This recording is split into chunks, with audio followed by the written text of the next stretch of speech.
नमस्कार, मुंबई से फिर एक बार आपके सामने आपका अपना मैं हूँ रविंद्र जैन। भारत की राजनीति, इन नेताओं ने और इनमें जो बैठे हुए कुछ ऐसे बदनीयत लोगों ने इस राजनीति का नाम ही खराब कर दिया। राजनीति तो प्राचीन समय में होती थी, जो जनता के लिए हितकर और देश के लिए सुकून भरी राजनीति तब हुआ करती थी जब राजाओं का शासन था, न्याय मिलता था, जो भी अन्याय करता था उसे सज़ा मिलती थी, फिर वो चाहे मंत्री हो, खुद राजा क्यों ना हो, कोई भी हो, उन्हें सज़ा मिलती थी। आज कैसा हो गया है? सुशांत की हत्या, सालिया की हत्या, आज तक 5-5 साल हो गए, उन केसों का कोई अता पता नहीं, बस कोर्ट के चक्कर खाते रहो, क्योंकि इसमें नेता शामिल हैं। नेता हैं आखिर, वो कायदे कानून में नहीं आते हैं। तो ये हाल हो चुका है इस गंदी राजनीति में, जहां पर कुशासन फैल चुका है, अनुशासन की दीमक लग चुकी है, असत्य का रस पीते हैं, झूठ के बोतल पर झूमते हैं। बस एक ही काम है, ऐश करो, अपनी जिंदगी और अपने पद का दुरुपयोग करके मौज करो, नाचो बुलबुल के चक्कर खाने में। बहुत सिस्टम खराब हो चुका है, हालत इतनी खराब है कि कुछ पूछो मत। आम आदमी की जिंदगी में न तो कानून का कोई सिस्टम है और ना ही कोई कायदे कानून से चलने देता है। हर जगह एक ही चीज, अगर माल है तो आपका सम्मान है, अगर माल है तो काम होगा, अगर माल है तो आपको रास्ता बता दिया जाएगा। सिर्फ माल चाहिए, माल के बिना आपकी कोई वैल्यू है नहीं। और राजनीति का तो ऐसा हो गया है कि राजनीति दुकानें बन चुकी हैं, जैसे परचूने की दुकान, ऐसे राजनीति दुकानें बन चुकी है। पक्ष बैठा है, विपक्ष बैठा है, और छोटे मोटे कीड़े मकोड़े को अपनी पार्टियां बना लेते हैं सिर्फ मौज करने के लिए। जमीन, भारत सरकार की जमीन, पेड़ पौधे, पहाड़, जहाँ इनको मौका मिला वहाँ खा जाते हैं। आज आप देखिए, मुंबई की बात करेंगे कि आर्थिक नगरी तो है, लेकिन जनता को सुकून बिल्कुल नहीं है। ये सच्चाई है, क्योंकि हर सच्चाई कोई दिखाने से डरता है। अभी हमें एक कमेंट्स आया कि आप फेरी वालों को दिखाते हो, हमें मालूम है वो अनलीगल हैं, अवैध कारोबारियों के बारे में बोलते हो, नेताओं के बारे में बोलते हो, कभी आपको ये फंसवा देंगे। तो मैंने उनको बोला, भाई कोई बात नहीं, ऐसे ही कानून अंधा है, सालिया का केस खुला नहीं, सुशांत का केस खुला नहीं, यह सब चलता है, यहाँ पर सब चलता है, अंधा कानून है, सब चलता है। लेकिन एक बात याद रखिए, ऊपर देर है, अंधेर नहीं है।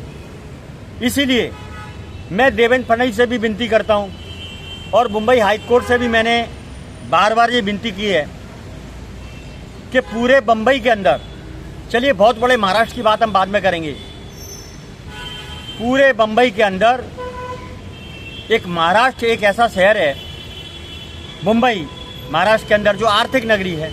लेकिन आर्थिक नगरी, वो आर्थिक नगरी का मतलब होता है माल, नोट।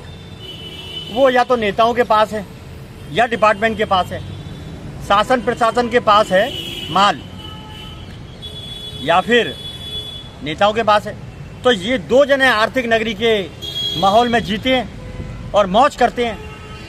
आम जनता एक वक्त का रोटी नहीं खा सकती, ये हकीकत है।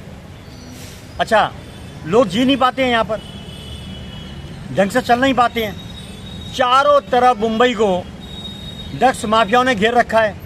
ये बात देवेंद्र फडणवीस, मैं पहले भी आपको बोल चुका हूँ कि आपकी एजेंसियाँ वहाँ मिली हुई हैं, छत्रपति शिवाजी महाराज टर्मिनल के आसपास शीशियाँ बिकती है, शीशियाँ।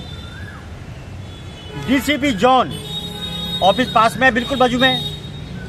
सब एजेंसियों को मालूम है कि ड्रग्स सप्लाई कौन करता है, फिर भी कार्रवाई नहीं होती। हम आपको बताते हैं कार्रवाई क्यों नहीं होती। शाम को माल पहुंच जाता है तो मुंबई हाईकोर्ट से विनती है, इतनी सारी पिटीशन फाइल होती है और मुंबई के अंदर, महाराष्ट्र के अंदर मुंबई हाईकोर्ट की जो बेइज्जती होती है वो पूरे हिंदुस्तान में कहीं नहीं होती। मुंबई हाईकोर्ट, लेकिन सुनता तो कोई नहीं है। फेरी वालों के अवैध कब्जे, फुटपाथ घेर रखा है, कोई सुनवाई नहीं।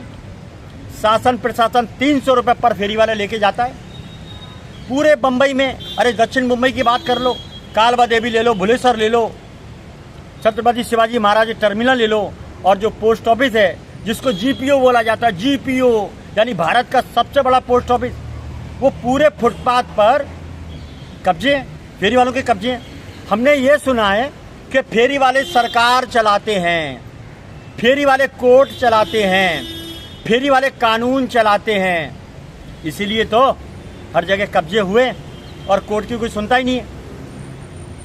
हैंडीकैप्ड, जिनकी आंखों से दिखा नहीं देता है, उन लोगों ने हमसे कहा कि सर कुछ आवाज़ तो उठाइए, बाकी तो गूंगे हो चुके हैं। पेपर वाले पैकेज में चले गए। जिसको माल मिलता है वही काम करता है, लेकिन सच्चाई उठाने की ताकत किसी में नहीं है। एक बड़ा रीज़न है सच्चाई क्यों नहीं उठा पाते हैं। देखिए, 2 रीज़न है। सच्चाई दबाई जाती है 2 चीज़ों से, या तो पैसा, मोटी मोटी गड्डियाँ, या तो वो माल खाएगा या वो बोतल पिएगा, जर जमीन में नाचेगा, सच्चाई वो दब जाएगा। या सरकार के गैर कानूनी तरीके, शासन प्रशासन मिलकर उसे फंसाने का काम करता है, इसलिए सच्चाई को दबाया जाता है। याद रखिए, ये छत्रपति शिवाजी महाराज का महाराष्ट्र है, संभाजी महाराज की ये नगरी है, और पूरा भारत देखिए कहाँ कहाँ कैसे कैसे योद्धा पैदा हुए। महारानी लक्ष्मीबाई ने भारत में जन्म लिया, पृथ्वीराज चौहान ने भारत में जन्म लिया, अहिल्याबाई ने भारत में जन्म लिया। मैं कितने नाम गिनाऊंगा आपको, लेकिन यहाँ पर अब क्या हो रहा है, लूट मचा रखी है। छत्रपति शिवाजी महाराज टर्मिनल पर क्लीनम मार्शल गलत सलत कपड़े पहनकर लूट रहे हैं लोगों को। 200, 500, 1000 रुपये जम के लूट रहे हैं क्लीनम मार्शल। सड़कें खुदी पड़ी हैं, गंदी पड़ी हैं, गड्ढे नाले बह रहे हैं, गटर बह रहे हैं, और क्लीनम मार्शल लूट रहे हैं जम के छत्रपति शिवाजी महाराज टर्मिनल पर। और बीएमसी सामने, सब घोटाले चल रहे हैं। और एक नया घोटाला, ट्रैफिक के नाम पर, कार पार्किंग के नाम पर गले में मशीनें पड़ी हुई हैं, और कार पार्किंग के नाम पर 700, 800, 1000 रुपये खुलेआम एक गाड़ी वाले से लूटा जा रहा है। हिसाब किताब कुछ पता नहीं, सब ट्रैफिक पुलिस और बीएमसी मिल के लूट रही जम के। यहाँ की एजेंसियाँ काम क्यों नहीं कर रही हैं? आम आदमी गलती करता है तो पुलिस पहुँच जाती है, अपना काम पे लगा देती है उसको। एक गाड़ी गलत खड़ी कर दो तो ट्रैफिक पुलिस वाले को सपना आ जाएगा, भगवान सपना दे देंगे उसको, वो उसकी गाड़ी उठा के ले जाएगा, 1500 रुपये का चार्ज मार देगा। और छत्रपति शिवाजी महाराज टर्मिनल के आसपास जितनी भी गलियां हैं, वहाँ पर टोल वाले, कार पार्किंग वाले जम के लोगों को वसूली कर रहे हैं, और वहाँ बोर्ड लगा हुआ है बीएमसी का। इसकी जांच कौन करेगा? मैं सीएम देवेंद्र फडणवीस से विनती करता हूँ और मुंबई हाईकोर्ट से विनती करता हूँ, मुंबई की जनता को और भारत की जनता को जिस प्रकार से लूटा जा रहा है, इसका परिणाम आने वाले टाइम के अंदर एक आक्रोश भरा होगा। आप जनता को ध्यान में रखिए। अगर जनता जिंदा है और जनता बची रहेगी, जनता सुखी रहेगी, तो आपको टैक्स आता रहेगा और आपका काम चलता रहेगा, देश तरक्की करेगा। अगर आप नाजायज तरीके से जनता को लूटता हुआ देखते रहने देंगे तो ये पाप के भागी तो बनेंगे सब सरकारी डिपार्टमेंट के लोग और शासन प्रशासन के लोग। लेकिन एक दिन ऐसा आएगा, अति का अंत होता है। जिस दिन पब्लिक का दिमाग फिर गया, क्योंकि पब्लिक को बहुत लूटा जा रहा है, बहुत लूटा जा रहा है। टैक्स भी दे रही है पब्लिक, वोट भी दे रही है और नकली खाना भी खा रही है। यहाँ क्या होता है, घी में मिलावट, दूध में मिलावट, दवाइयाँ नकली, हर चीज़ नकली मिल रही है, लेकिन पब्लिक फिर भी सहन कर रही है। वो मजबूर है, घर का बजट वो चला नहीं पाती है, बच्चों को पढ़ा नहीं पाती है, स्थिति बहुत खराब है हर घर की। ऐसा उलझा रखा है इन नेताओं ने। असली माल तो नेता खाता है, डिपार्टमेंट वाले खाते हैं असली माल। और रात को जर जमीन जोरू, बार में, बोतल में और वसूली में ज़्यादातर आपको सरकारी डिपार्टमेंट के लोग, नेता लोग बार में मिलेंगे जाके नाचते हुए, बुलबुल को नचाते हुए। ये हकीकत है महाराष्ट्र के मुंबई शहर की। नाच मेरी बुलबुल तुझे पैसा मिलेगा, बार में बैठे रहेंगे। ये क्या शासन चलाएंगे?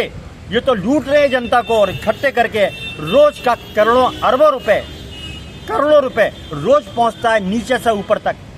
कर्मचारी से लेके अधिकारी तक, नेता से लेके उसके फंडर तक लोग इतना लूट रहे हैं लोगों को, और पैसा कोई सुनवाई नहीं। आप पुलिस में कंप्लेंट करने जाओ कि साहब हमें लूटा गया है, उल्टा आपको फंसा देंगे, क्योंकि पैसा सब जगह पहुंच रहा है।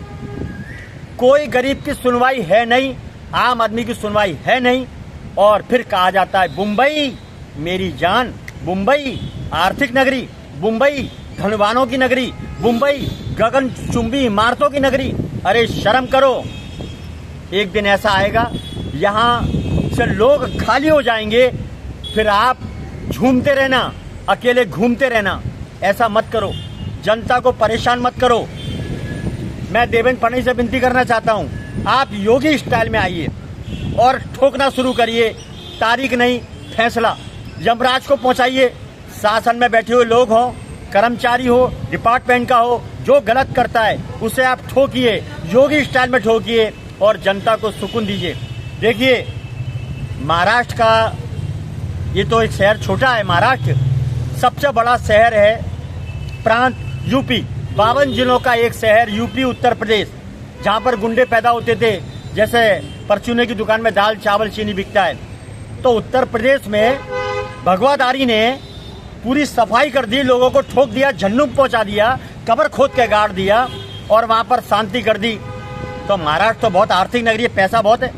आप योगी स्टाइल में उतरिए, सफाई करिए और बुलडोजर कार्रवाई करिए, इनके दिमाग ठिकाने आ जाएंगे। वसूली, हफ्ता, ड्रग्स के कारोबार सब बंद करिए, जनता खुश होगी, आपको आशीर्वाद मिलेगा और आपका कर्तव्य है। देवेंद्र फडणवीस से विनती करता हूँ फिर दोबारा से, योगी स्टाइल के अंदर और महाराष्ट्र के मुंबई शहर को आप लाइन पर लाइए, सुधारिए, सख्त कार्रवाई करिए अपराधियों के ऊपर, और जो जनता को लूट रहे हैं उनके ऊपर अंकुश लगाइए। आप इन उम्मीदों के साथ मैं हूं मुंबई से रविंद्र जैन। जय हिंद।